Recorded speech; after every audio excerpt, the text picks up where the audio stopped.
আইসিকে অত্যন্ত কদর্য ভাষায় গালিগালাজ ও হুমকি। আইসি লিটন হালদারের মা স্ত্রী সম্পর্কেও কুকথা।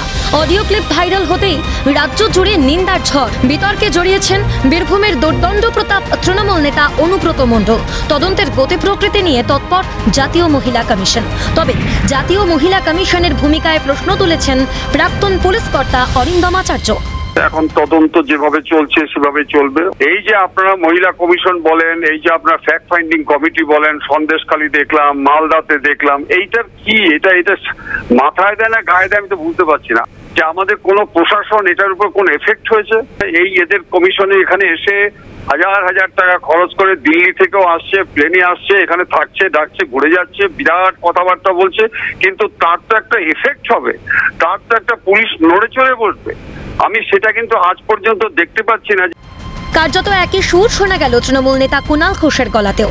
উন্নাও, হাথরাস, মণিপুরের মতো একের পর এক নারী নির্যাতনের ঘটনা যখন ঘটে যায় তখন কোথায় থাকে জাতীয় মহিলা কমিশন? কোথায় থাকে যখন উন্নাও, হাথরাস, প্রয়াগরাজ, দিল্লি, গুজরাট, বিলকিস, মণিপুর পরের পর ঘটনা ঘটতে থাকে? বীরভূম পুলিশ সূত্রে খবর, তদন্তে সহযোগিতা করছেন অনুব্রত মণ্ডল, তাই তাকে এখনই পুলিশি হেফাজতে নেওয়া হচ্ছে না। ইতিমধ্যে আইসি লিটন হালদারের দুটি ফোন বাজেয়াপ্ত করে পাঠানো হয়েছে ফরেনসিক পরীক্ষার জন্য। রিপোর্ট পাওয়ার পরেই পরবর্তী পদক্ষেপ নেওয়া হবে এবং অনুব্রত মণ্ডলের ফোনও বাজেয়াপ্ত করা হতে পারে বলে খবর পুলিশ সূত্রে। আর এই নিয়ে শুরু শাসক বিরোধী চর্চা। বীরভূম জেলার পুলিশকে পয়সা দিয়ে কিনে রেখেছেন অনুব্রত মণ্ডল, কটাক্ষ বিজেপির রাজ্য সভাপতির। গালিগালাজ করলেন যিনি, তিনি বহাল তবিয়তে আছেন, তার ফোন বাজেয়াপ্ত হয়েছে বলে এখনও পর্যন্ত আমরা খবর পাইনি। অথচ পুলিশ অফিসারের ফোন বাজেয়াপ্ত হয়েছে। অনুব্রত মণ্ডলের বিরুদ্ধে কোনো ব্যবস্থা এখনও পর্যন্ত নেওয়া হয়নি, তাকে জেলে নেওয়া হয়নি, হেফাজতে নেওয়া হয়নি। অনুব্রত মণ্ডলও বেল নিয়েছেন বলে আমাদের জানা নেই। অনুব্রত মণ্ডল পয়সা দিয়ে কিনে রেখেছে বীরভূম জেলার পুলিশকে। অনুব্রতর বন্ধু পুলিশ আক্রমণ শানাতে ছাড়েননি বিজেপি বিধায়ক শঙ্কর ঘোষ। পুলিশের এখন নতুন নাম অনুব্রত বন্ধু। তাদেরকে আপনারা অনুব্রতর ভাষায় কথা বলবেন, অনুব্রতর বন্ধুরা আপনার কোনো ক্ষতি করবে না। এইটা এই ধরনের ঘটনা থেকে প্রমাণিত হয়েছে।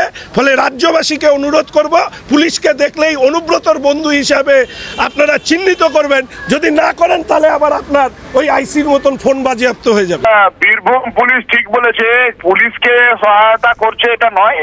অনুব্রত মণ্ডল তৃণমূল কংগ্রেসকে সহায়তা করছে। অনুব্রত মণ্ডল রাজ্যের মুখ্যমন্ত্রীকে টাকা তোলার জন্য, তোলাবাজি দেওয়ার জন্য, দল চালানোর জন্য সহায়তা করছে। বিরোধীদের অভিযোগ উড়িয়ে কুণাল ঘোষ সাফ জানিয়েছেন অনুব্রত মণ্ডলকে কেউ সমর্থন করেনি। দলের নির্দেশে ঘটনার 4 ঘন্টার মধ্যে তিনি ক্ষমাও চেয়েছেন।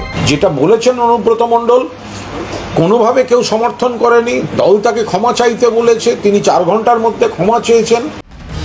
একজন অন ডিউটি আইসিকে কুকথা বলার পরেও কেন গ্রেফতার করা হলো না অনুব্রত মণ্ডলকে? তার ফোন কেন বাজেয়াপ্ত করা হয়নি? সেই প্রশ্নগুলো কিন্তু উঠছেই। অমরনাথ দত্তের রিপোর্ট, ক্যালকাটা নিউজ।